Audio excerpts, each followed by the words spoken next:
«Властелин колец» – главная фэнтези-франшиза с миллионами преданных фанатов. В начале 21 века книга стала одной из самых продаваемых в истории человечества, а фильм, снятый по ней, получил 17 Оскаров и более 800 других номинаций. И сегодня мы с вами посмотрим, как снимали один из трилогии франшизы «Властелин колец. Братство кольца». Всем приятного просмотра! Поехали!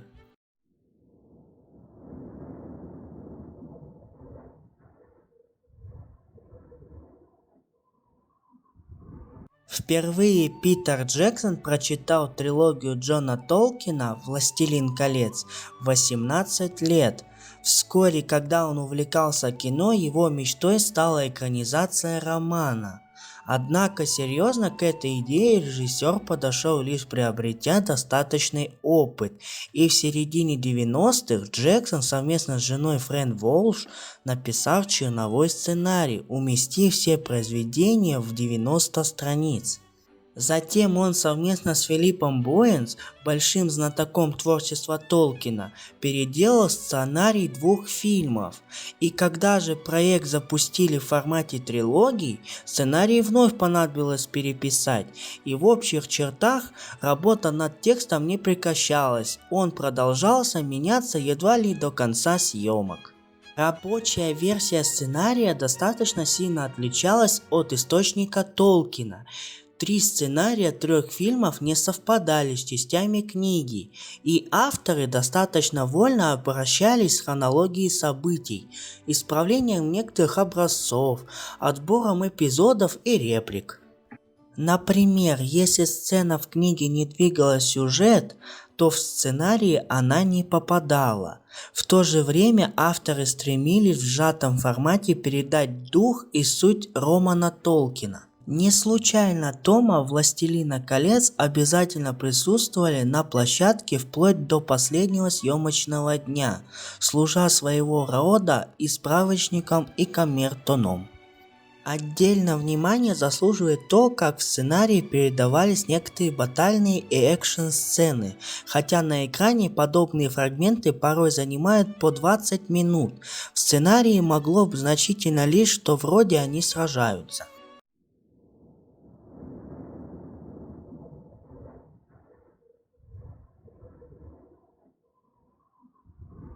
Переговоры о производстве «Властелина колец» Питер Джексон вел со множеством голливудских студий. Одним из препятствий для сотрудничества было желание режиссера экранизировать роман в 2 фильмах, а не в одном. Едва ли не последним шансом для запуска проекта стала презентация на студию North Cinema.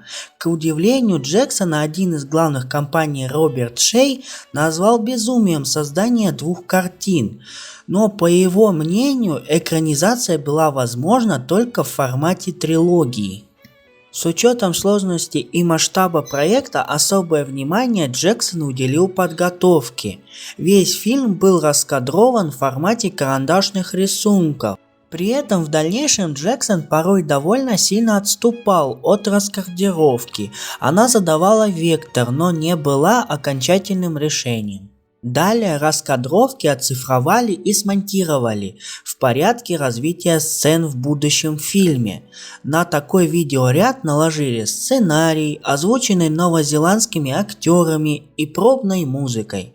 Это комикс по мотивам «Властелин колец», как называет его Джексон, демонстрируясь актерам и съемочной группе для лучшего понимания проекта и задач.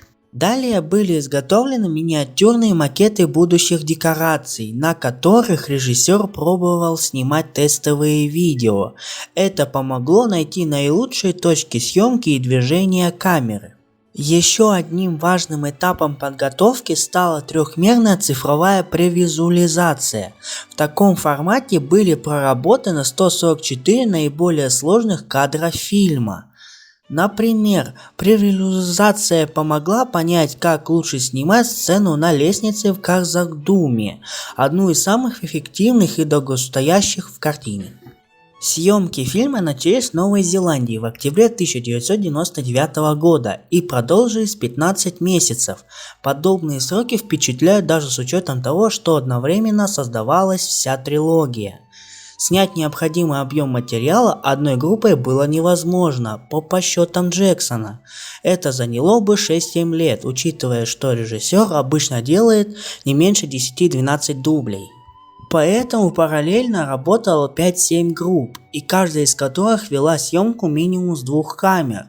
Одновременно шла работа над монтажом, что было важно с учетом огромного количества материала, который появлялся каждый день. Общая численность команды фильма составила около 3000 человек. Локации для всего фильма нашлись на родине Питера Джексона в Новой Зеландии. Всего группа работала в 3-10 различных мест. Остановимся на нескольких самых интересных. Безусловно, одна из самых примечательных локаций фильма – Хоббитон. Команда фильма нашла подходящий ландшафт на ферме возле новозеландского города Матамата. Это место идеально совпадало с представлениями авторов о поселении хоббитов. Прежде чем перейти к освоению пространства, были подготовлены его компьютерные и макетные модели.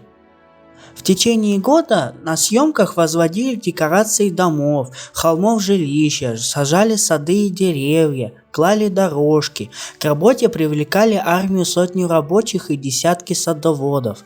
Пространству авторы стремились придать характерный английский уют. На этапе подготовки кадры распределили между локациями и декорациями. Авторы решили, что будут снимать при помощи моделей и визуальных эффектов. Большинство сцен в фильме – это ловкое сочетание всех этих подходов. Например, эпизод в Хоббитоне снимался частично на натуре, но дом Бэггинсов внутри уже павильон. А что касается горных сцен, то часть из них действительно снималась в горах, куда группе приходилось добираться на вертолетах, а часть на павильоне, где вместо снега лежал измельченный рис с солью. Иногда декорации из-за их размеров приходилось возводить в самых неожиданных местах.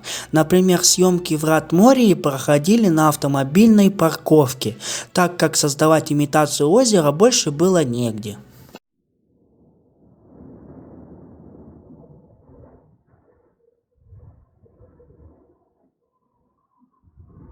Одним из самых сложных аспектов визуального решения картины состоял в соблюдении относительных размеров объектов в кадре.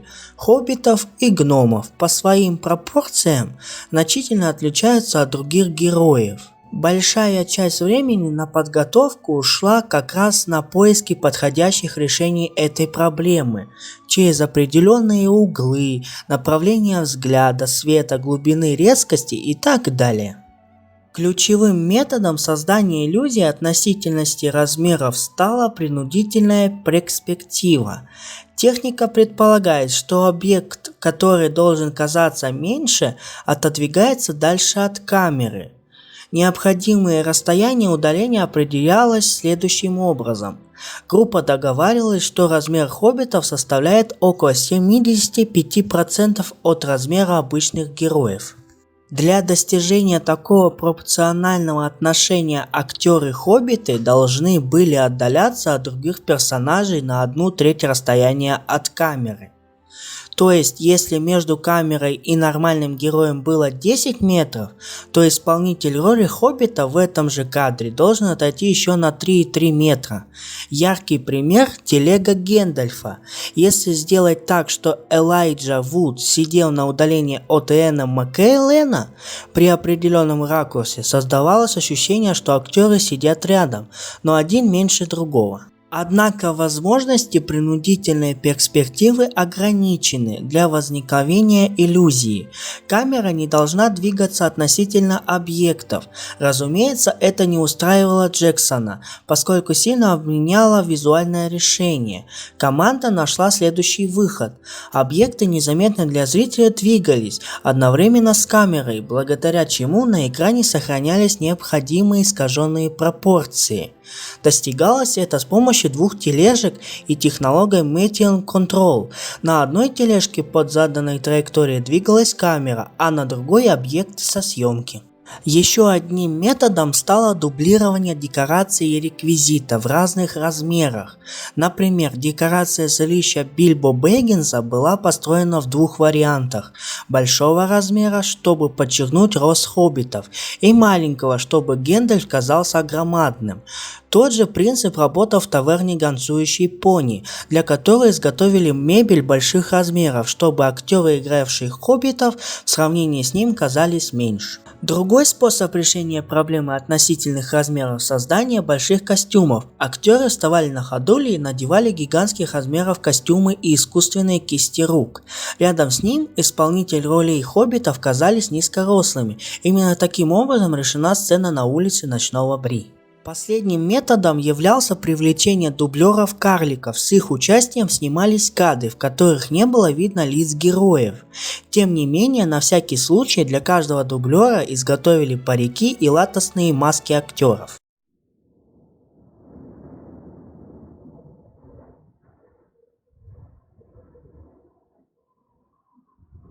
Над большинством костюмов в картине работала художник Найла Диксон, которая ранее не только сотрудничала с Джейсоном на «Небесных созданиях», но и имела опыт фэнтезийного жанра в сериалах «Удивительные странствия Геракла» и «Зена, королева воинов». Для ее команды на новозеландской студии Stone Street оборудовали пошивочный цех. За несколько месяцев 40 швей изготовили 19 тысяч костюмов. Такая впечатляющая цифра обусловлена тем, что многие костюмы изготавливались в нескольких вариантах: для актера, для дублера, для мини-дублера, в случае хоббитов и Гимли, и для каскадеров. В числе идей Диксон, значительно появлявшийся на стиле фильма, сделать костюмы хоббитов в духе моды английской деревни 18 века, укоротить штаны, чтобы они сочетались с их большими ступнями, выделить Фродо из всей компании героев с помощью материалов из бархата, выбрать для костюма Арагорна темно-зеленый цвет, использовать несколько разных зафактурных материалов для костюма Сарумана и так далее. Разработкой боевых костюмов вроде доспехов, шлемов и кольчуги занималась студия Вета. Несмотря на то, что они выглядят металлическими, металл при их производстве почти не использовался. В действительности основными материалами, имитирующими металл, служили пластик и уретан. Кроме того, на студии придумали собственный метод изготовления пластиковой кольчуги. Ее создавали из нарезанного колечками шланга необходимого диаметра. Всего было нарезано 12,5 миллионов колечек. Разработка дизайна началась еще на ранних стадиях написания сценария. Здесь помогло детальное описание мира в романах Толкина. Дизайнеры обращались к многочисленным иллюстрациям различных изданий произведения. Двух иллюстраторов – Алана Ли и Джона Хоу. По мнению Джексона, наиболее близко подошедший к пониманию Толкина, даже удалось привлечь к работе над картиной. Оба художника влились в команду студии Вета Воркшоп Джексона и его давнего соавтора Ричарда Тейлора. Также к проекту привлекли новозеландцев Гранта Мейджора и Дэна Хенна, художников-постановщиков, работающих с Джексоном на страшилках. В общей сложности в художественном департаменте было задействовано около 300 человек.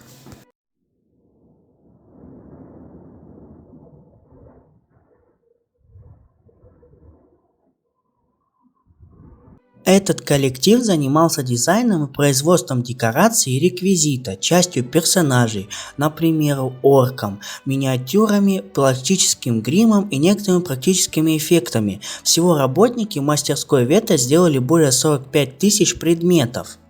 Каждая раса и культура должна была иметь свои характерные и моментальные узнаваемые черты. Например, исходная точка дизайна пространства гномов – квадрат, тогда как у эльфов плавная волнообразная линия. Подобные установки задавали тон всему оформлению, связанному с той или иной расой.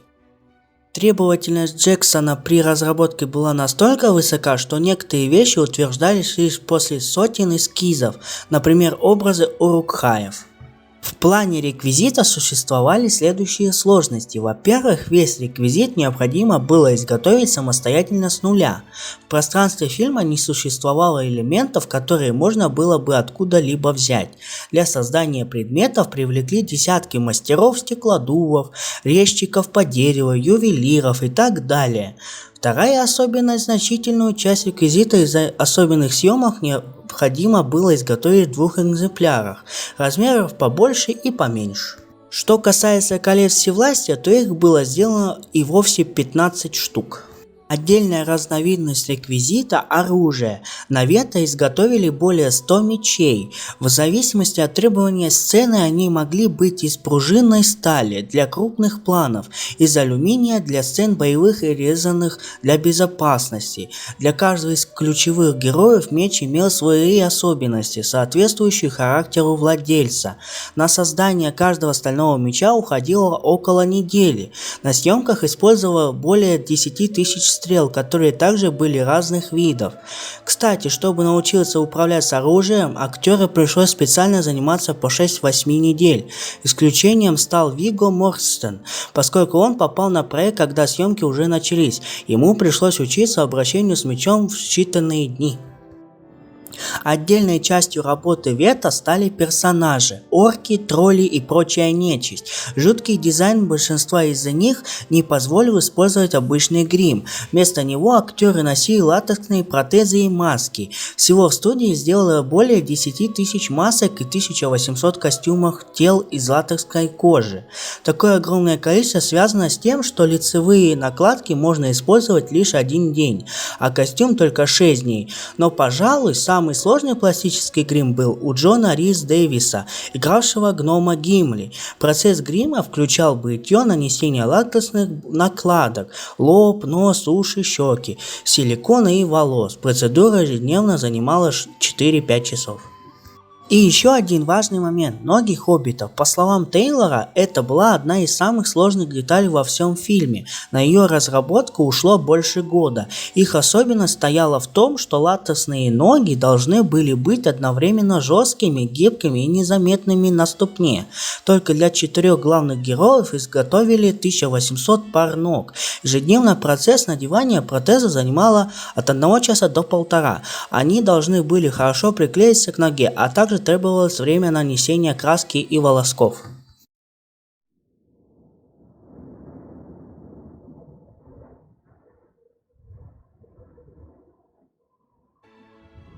Джексон хотел по максимуму избежать применения визуальных эффектов, предпочитая им макеты. Всего для картины изготовили 58 миниатюр различных объектов. Впрочем, слово «миниатюра» тут подходит с долей условностей, потому что как половина этих конструкций была столь велика, что едва помещалась в павильон. Не зря в группе их даже назвали не «миниатюрис», а «бигатюрис». Одна из ключевых, наиболее продвинутых и детальных миниатюр оказалась Ривендell. Она создавалась по рисункам Алана Ли и Джона Хоу в соотношении 1:24. Самым сложным автором называют миниатюру Лотhlórien. Одной из ее частей было 8 метровых полистиреновых деревьев диаметром по 1,5 метров. На деревьях располагались архитектурные постройки в стилистике Ар-Нуво, позволяющие подчеркнуть утонченность и удохотворенность культуры эльфов. Самой большой по размеру была миниатюра Гхар-Задума. Для брутального вида ее создавали из твердой смолы. Еще одна впечатляющая миниатюра Изенгард, башня основательности в рисунке Алана Ли, и состояла из микроскопического парафина, создававшего ощущение обсидиана. Высота конструкции составляла около 4 метров, а весь макет был выполнен в соотношении 1:35. На съемках башню окружала миниатюрная в форме кольца диаметром около 20 метров. Еще одна примечательная модель столпы Аргоната. Их делали по рисункам Джона Хоу из Пенуриета, и по высоте она достигала 2,5 метра масштабом 1:60. Ощущение впечатляющие размеры удавалось добиться правильным освещением и добавлением на постпродакшене с помощью визуальных эффектов неба и ландшафта.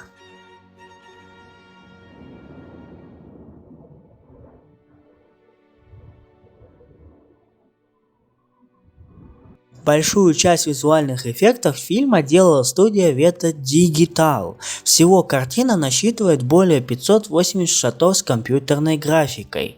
Прежде всего, студия занималась всеми пейзажными сценами. Например, на общем плане был продолжен город Бри, добавлялись горные хребты, менялось небо и так далее. Но самые яркие визуальные эффекты в картине – монстры. Джексон, кстати, называет их главной причиной желания создания фильма. Водный страж, демон Балрог и пещерный тролль. В случае первого главными сложностями были щупальца и брызги воды.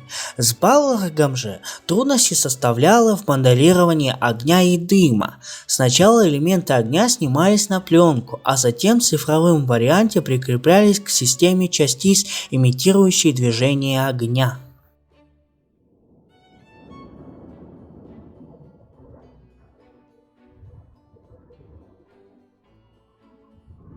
Важным этапом создания «Властелина колец» цифровая цветокоррекция, область относительно новая на момент создания картины. Материал в цифровом виде обрабатывался и затем снова печатался на 35 мм пленки. Примерно 70% фильма прошло цветокоррекции. С ее помощью Джексон хотел придать новозеландским пейзажам и героям ощущение сказочности. В некоторых случаях цветокоррекция задавала атмосферу сцены. Например, Хоббитон за счет теплой зелени похож на открытку, а мрачный мир погибшей цивилизации Мория отличается монохроматичностью. Оба эффекта получились именно при цифровой обработке. Кроме того, цветокоррекция позволяла произвести к единым визуальным параметрам отнятого материала, чтобы было особенно важно с учетом, что иногда одна и та же сцена включала кадры не просто снятые с разных камер, но и в разное время при разных условиях. Иногда были и более специфические цели, например, цветокоррекция позволила придать коже Галадриэль особое перламутровое свечение. Спасибо вам за просмотр. Если вам понравился выпуск, то поддержи его лайком и подпиской на канал. А с вами был Илья Тер. Всем пока-пока.